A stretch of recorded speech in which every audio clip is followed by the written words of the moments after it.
Ipinagdiwang na mga kababayan nating Muslim ang Eid Adha o Feast of Sacrifice ngayong araw.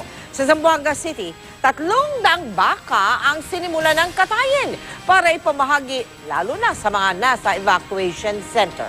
Nakatutok si Cedric Castillo. Ulanin man ng bala, bumuhos man ang unos, hindi raw kailanman matitinag ang pananampalataya sa may likha.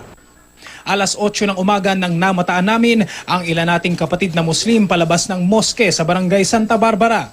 Bakas pa sa tore ang pagsalag nito sa mga bala at sa pagsalubong sa Idil Adha, dasal ng aming mga nakausap ay katatagan. Wala kayong magagawa na, nangyari na po yung siege na yon. Ang tinitang namin yung forward, yung kung paano namin maitayo ulit yung community namin. Babalik tayo sa kanya kasi parang marami nang yung masamang gawain yun. Ito ang pagsubok lang ito. We can build again. Libu-libong mamamayan ng Zamboanga ang humarap at hanggang sa ngayon ay tumatawid pa rin sa dagok na dulot ng magkasunod na trahedya nitong nakaraang buwan. Pero gaya raw ni Abraham na sinubok ni Allah sa pananampalatayang Islam na ipinagbubunyi ngayon, ang lahat daw ng hirap ay tutuldukan ng biyaya galing sa itaas. 300 baka sa loob ng 3 araw ang sinimula ng katayin. Bawat paggilit sa leeg ng hayop, kasabay ang dasal alinsunod sa kulturang Islam. 1.5 tonelada ng sariwang karne ang nakalaan daw para sa mga evacuee ng lungsod.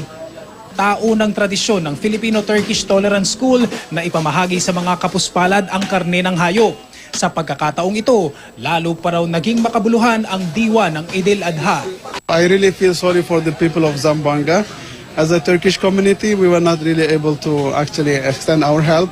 So we were just thinking of, using this activity to really extend our help to the people of Zamboanga.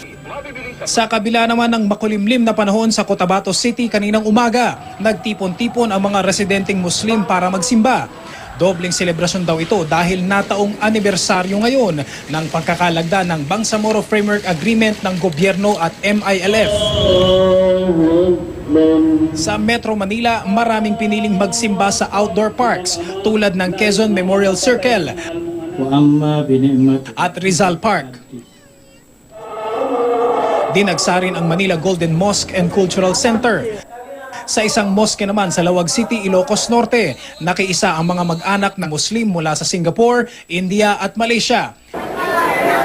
Nagyakapan pagkatapos ng pagdarasal at nagkatay ng 3 kambing. Cedric Castillo, nakatutok, 24 oras.